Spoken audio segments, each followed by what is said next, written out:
Good afternoon, everyone. My name is Paul, and I am a nerd, and you are lucky enough to be attending the December 2014 PracticeMaster Virtual User Group meeting, where today we are going to talk about printing calendars. Mary Jo is going to talk about some ways to print some nice-looking calendars and be able to see them outside the scope of your computer monitor.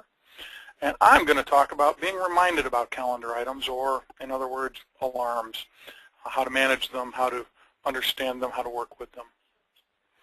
Mary Jo says I haven't shown my screen. I think she's wrong, but no, she's right. Okay, now we can see my screen, and now we're going to move on to this little ditty here, because before we talk about those exciting things, we're going to talk about some housekeeping. This is the go-to webinar control panel. If you are still seeing this, then that means you have not clicked this little button that looks like an arrow pointing to the right, because had you clicked that button, this big screen would have slid right off the right side of your monitor. And once you do that, this button becomes an arrow that points to the left, because clicking it again causes this big screen to slide right back onto your monitor from the right, by the way. Why would you want to do that? Well, because you're shy and you have a question. If you are shy and you have a question, you can just type it right here. Be sure to remember to hit send. And Leanne, our humble yet demanding moderator, demanding, why? Why is she demanding? Because she wants to know if this virtual user group meeting is going to be more exciting than the last one. So rest assured, you are in the PracticeMaster virtual user group meeting. It is going to be 10 times more exciting than the last virtual user group meeting, which was tabbed. Leanne has mandated. She will recognize that you have a question. She will interrupt Mary Jo and myself, at the opportune time. She will ask your question on your behalf, and we will answer it. Now, that's not really a guaranteed thing. We may go off track, I especially. We may go off on a different tangent. We may not understand the question, or you may have follow-up questions that our answer bring to light. So keep remembering to type those follow-up questions, or to keep us on track, or to make sure that we understand your original question by continuing to type here, and continuing to remember to hit send. And Leanne will continue to interrupt us and ask your questions or your follow-ups on your behalf. Now, if you're not feeling shy, you can also press this button, which is a hand with an arrow pointing upwards in front of it. That means raise your hand. And if you raise your hand, Leanne, our humble yet demanding moderator, will still interrupt me or Mary Jo at the opportune time, but instead of asking your question on your behalf, your question on your whatever, your question on your behalf, she will instead unmute you so that you can ask your own question. That line of communication, that unmuted state, will stay open until we are done. So again, keep jumping in and keeping us on track, or asking those follow-up questions, or making sure that we understand the original question, because you'll be able to talk to us. When we're done, when we're certain we've answered your question, she will mute you, and then you will again be allowed to eat Doritos or Fritos, but remember, no Doritos or Fritos while the mic is open. And so, without further ado, I'm going to press the infamous magic buttons, and I'm going to take you over here where we are going to load up PracticeMaster, and Mary Jo is going to start talking about printing calendars. Mary Jo? Okay, so a couple of webinars ago, I talked about the daily report, which I love to be able to print my calendar from that, because I can get all my comments, my notes, everything on a daily basis. I could get it on a weekly basis if I wanted to, but if I just want a quick report to get that information, I can get it. That daily report, if I go to the calendar screen tab, there is the report tab. The daily report is right here on that main screen. Again, this was just a quick recap. Put in your date range, the user you want to print it for, what you want to include on the report, say OK, and it'll spit out a page or two of what you have to do that day. Tasks, reminders, everything can be included there. If you just want to print off your regular calendar. Now, first of all, we know when you're in your calendar, you can change the view. So I'm going to come into the daily calendar, and I can tell it if I'm looking at the daily to show me 5 days, 1 day, 14 days, any of those in between. So if I were just looking at my daily calendar, here's my 1-day view of everything I have to do. I can print this off by printing my graphical view of my calendar. and just see my one day. I believe I just come under File and then Print. I could print that off. So it has my start times. It gives me whether I want to print the daily, the weekly, or the monthly. So I have several options here. I can also tell it how many days I want per page. If I just want one day on a page and I'm printing off 5 days, I can do that. I'll tell you why that might be a reason to do that in just a second. We can designate what start time and end time we want to do and what intervals we want at that point as well. You can change the heading and even the event description and change those font size so that you can read them. I don't know about you, but as I get older, it's getting harder and harder to read these small fonts, so you might want to make the descriptions a little bit bigger. So this is where you can change that. And you can also change whether or not you want the color to print. If you've got a black and white printer and you don't even care if it prints anyway, just uncheck those. You don't need that. You can also decide whose calendar you're going to print and a date range, and if you want to include the tasks. So if we were going to print this and preview it, it would look like this window back here. If I change this to the weekly view, it's going to give me a few other things here. I can just check my daily style and use that same thing as far as the time ranges. And again, I have those parameters that I can do. I also can do monthly, and then I can do exactly 1 month per page. I can do user-defined weeks per page, so whatever I want to put in there, I can raise or lower that. I can decide whether to include the weekends, and again, I have these same tasks here. So just because I'm looking at the daily calendar behind me and I print doesn't mean that I can't change that right here in this graphical calendar report. Now, one thing I did say back here, on these intervals or on these times, or if you want 1 page per day, if you're doing the weekly calendar or the monthly especially, if I were looking at that view, I'm going to come back out here onto my monthly view, you can see that if I get several different days on or appointments on one day, I get this little arrow, and I have to actually arrow down on my screen to see what those remaining appointments are. Once I get to the bottom, I've got an arrow up. If I were to just print the monthly graphical view of this calendar right now, it would actually print it exactly how I'm seeing it here. I would see these little arrows, and I would not see those appointments that are underneath. So you need to be aware of that if you're printing the monthly view, that you may want to change what you're seeing on each day. So if I go back to my print and I open up that print window, and on the monthly, I might want to change this to do, maybe go to a weekly view and maybe just see, a daily style. Or I might not want to print that whole month in that graphical view. That would be a good reason to do the daily report and do the monthly calendar as opposed to doing this. It's nice to get that little 1 page, but when it's scrolling down and you're missing some things, you've got to be careful on that. So I would recommend either printing the daily or the weekly, and then using that style there. So that is the only one gotcha that I can think of. Again, you could do user-defined weeks per page, maybe just do a couple of weeks per page and let that give you a little more leeway here. That might help expand these boxes a little bit so you get everything. It's not too often that we're printing the whole month at a glance with a lot of appointments anyway. So, and maybe you just want to limit the users to, in this case I've got several users. You may not have as many appointments, but maybe you do, so just be careful. So that's what I wanted to cover today. I'm going to turn it over to Paul and let him go from there. Well, you print these so that you'll be reminded of things that happen. So I'm going to talk about how to be reminded automatically of things that happen, so that while you're sitting at your desk or you're in front of Tabs 3 Connect, perhaps on your iPad or your phone, being able to be reminded. Now, I am huge on reminders, so don't get me started. And Mary Jo has been given explicit instructions to cut me off after 10 minutes. But you may have noticed something popped up when Mary Jo first came into the software. And so in order to, and she closed it, so I'm going to get out of PracticeMaster. Well, it's there because it's asking me if I want to review it because I'm getting out of PracticeMaster. And I'm going to come back in. And when I do, I've already signed into Tabs as Ron, so it's not going to ask me for my username. And as I start to move through PracticeMaster, within a couple seconds, PracticeMaster will realize that I have some active alarms. And so it's going to pop this screen up here and it's going to say, hey, you've got some things that are overdue. Actually, I've got some things that are way overdue. These are my alarms. Now, how do we set these?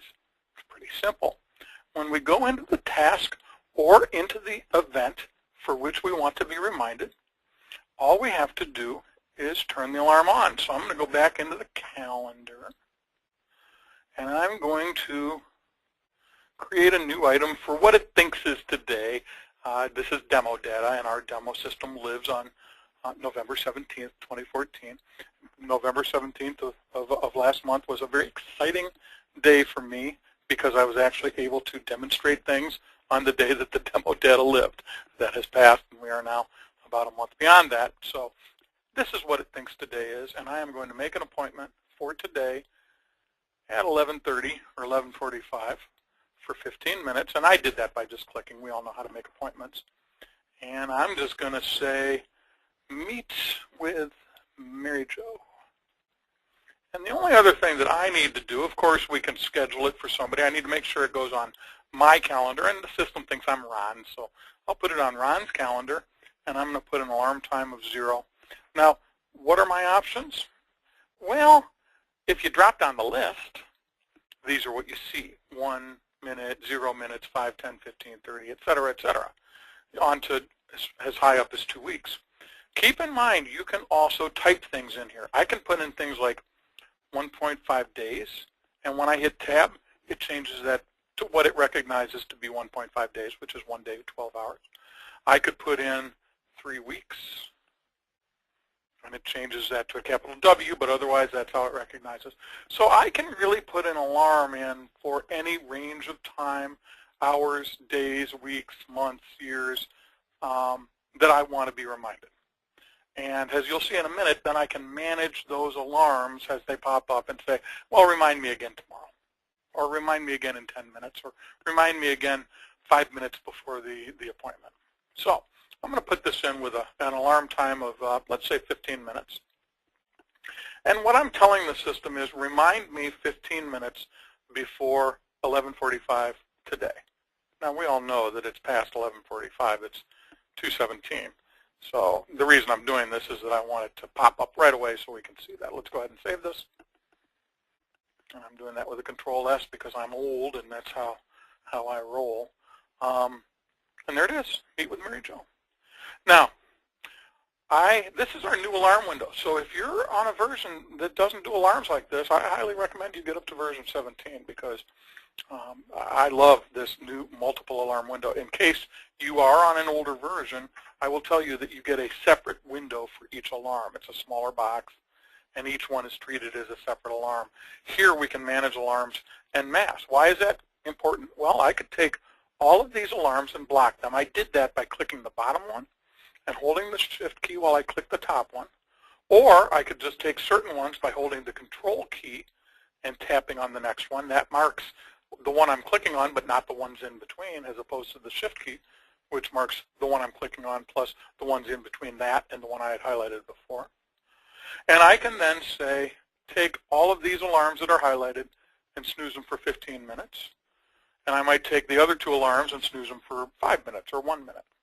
I can also, on an appointment, and this may or may not show up, I should have checked this before, I can also say 5 minutes before, 10 minutes before, 1 minute before, 15 minutes before. I think there may even be a 30 minutes before. We'll check this in a second. I'm not seeing that now. Why? Because it's already passed. This alarm is already overdue, so I can't alarm it to be so many minutes before. Now, just so you know, when I set up an appointment in my system, I give it a 30-minute alarm, and that gives me a good amount of time for it to pop up and remind me, and then I typically will snooze that till 10 minutes before, or perhaps 5 minutes before, depending on what I need to do before I meet with the person that I'm meeting with. If you set it to, let's say, 10 minutes before, when it pops up, it'll automatically be defaulting to snooze to 5 minutes before. And when that alarm pops up, it'll automatically be defaulting to snooze to 1 minute before. I think that's very cool. So I can pretty much just say, okay, yeah, now remind me again at the next predetermined interval.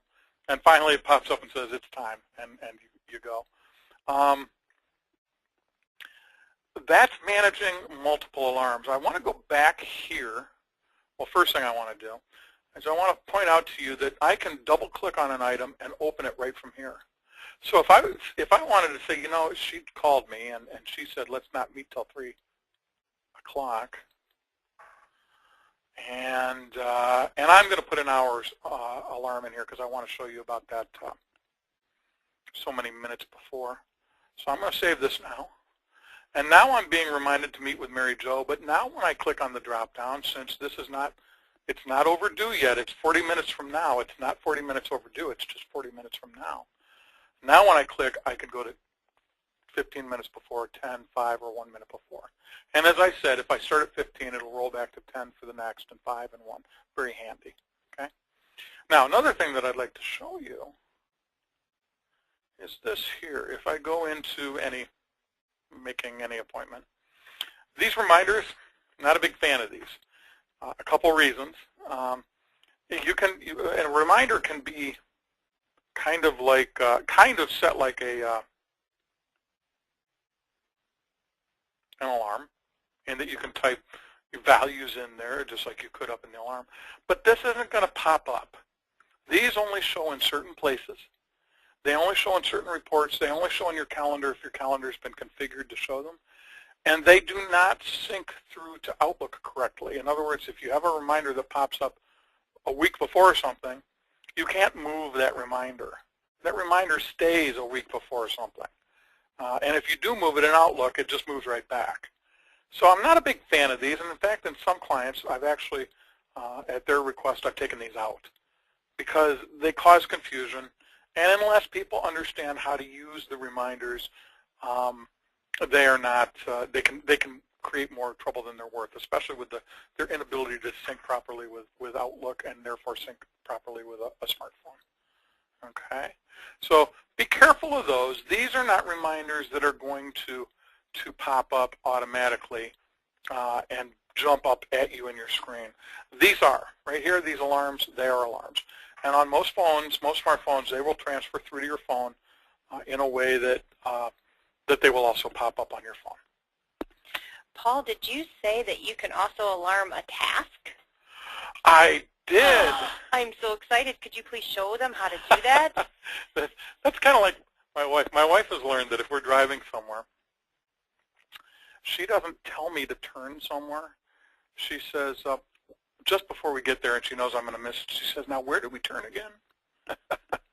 And Mary Jo doesn't say, Paul, you forgot to tell them that you can also alarm a task. She's so subtle. She's trying to keep it exciting and subtle at the same time. Okay, let's go here and let's close this up. And so let's take a task. So you might be in your task list. And your task list for you may appear down here, or it may be something that you pull up as a separate thing. And you can also create a task that would have an alarm.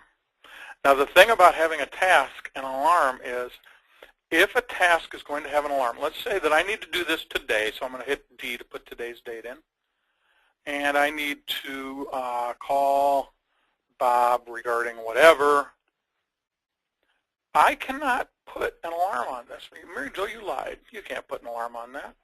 You can if you have a time. You can only be alarmed. Oops.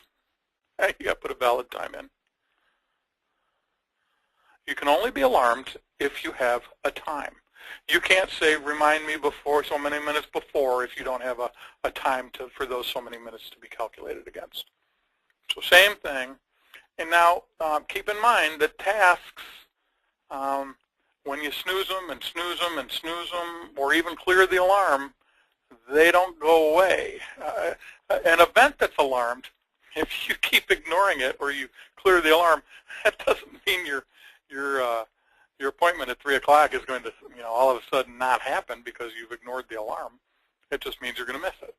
A task is something that will follow you until you mark it complete. So although we're not here to talk about tasks and how they work, I do want to point out that some people will put a task in as an event. They'll say, hey, I need to remember to call Bob, and I think I'm going to do it at 3 o'clock tomorrow, so I'm going to put it in my calendar for 3 o'clock tomorrow, and they make it an event. The problem with that is if you ignore the alarm or you clear the alarm and it's not going to show up day after tomorrow because you didn't do it. A task will. A task will continue to show up on your task list until you mark it complete, even though you were supposed to do it last Tuesday. Okay? Now, one other thing that I want to mention is that in 2 months, in our February virtual user group meeting for PracticeMaster, we will be talking about the task list, which is where I am right here. So if I get out of this task entry, this is the task list. So if you want to learn more about this and how to use it and how to use tasks instead of events, you can again come to the king of obsessive compulsive disorder, and I will tell you how to use the task list to make sure you don't forget anything that you need to do. And so that is what I wanted to talk about, alarms and the new multi-alarm management window. And so now I'm going to talk about next month. Next month in our PracticeMaster, should I say, Mary Jo, do I dare say next year? But next month, next year, we are going to talk about quick views and smart tabs. I'm going to talk about that. And Mary Jo is going to continue her series on reports and how to print things from PracticeMaster with the inactivity report. So be sure to join us then. I do also want to mention, and Mary Jo, I did it again. I didn't mention it up top, even though I said I would. Yeah, we're getting to the point where we want to mention this twice a meeting. If you have version 15, it is being sunsetted in June of 2015. What does that mean? Well, it doesn't mean it's going to stop working. If you're one of those people who says you're not going to update until you find something you need to update for, well, that's fine. It's still going to do the things it would do, but it won't be supported anymore by STI. Now, if you're one of those people that calls us for all your support, well, that may or may not work for you, because even though you're getting your support from us, we sometimes call STI on your behalf. And if you're not on maintenance, we can't get the answers that we need if you're on version 15 once it's been sunsetted.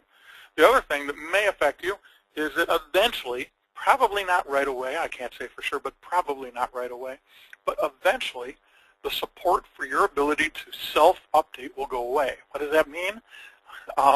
It means that if you decide, or we decide on your behalf, or you ask us to do it on your behalf after you decide, I guess is a better way to say that, to update to version 17 or 18 or whatever the current version is, at some point you won't be able to do that just by running the update routines, because support for them will also go away, and eventually they will also go away. And at some point, if you have version 15 after it's been sunsetted, you will need to send your data into STI and pay them a fee in order to update. So be aware of that. That's probably the best reason to get on the current version and not let that sunsetting happen. Not to mention the fact that you don't have to close your month anymore in GL and all these other great features. Document management and PracticeMaster is incredibly enhanced in version 17. I won't go into why you should do that. Just don't let it sunset without you getting updated. That's the important thing to remember. I'd also like to mention that we do have a website, and I don't tell you that just because I want you to see my white shirt and red tie, but more importantly because I want you to know that we have a section on the website for the virtual user group meeting for tabs, for PracticeMaster, and for World Docs. And we also have a section for our Coffee Pot webinars, our eBytes video series, and the Paul and Mary Jo show. These are all places where you can go to watch videos. Now, if we go to the tabs or PracticeMaster virtual user group meeting, let's go to PracticeMaster since I guess that's where we are now. At the very top of the page, you'll see registration information for that current meeting that's coming up, or in this instance, the one you're currently watching. And if you scroll down, you'll find recorded versions of every one that we did, every virtual user group meeting or Coffee Pot webinar or eByte video that we've done since we started recording them. And we've been recording our virtual user group meetings for about 3 or 4 years now, for a long time. So there's a lot of good content. We also have our Coffee Pot webinars. I do one of those every month. These are usually on enhancements or extra things you can add to your software to add functionality. Mary Jo has her eBytes video series, which are short 2 to 3 minute videos of very concise nature that take a very simple thing and show you how to do it. And then there's the longer format Paul and Mary Jo show, where Mary Jo or I take a very detailed topic and kind of dig into it at great length. And those usually last about 15 or 20 minutes. So take advantage of those. Everybody have a good rest of the day, a good rest of the year, a good holiday, and we will see you in January of 2015. Thanks much. Have a good day. Bye-bye.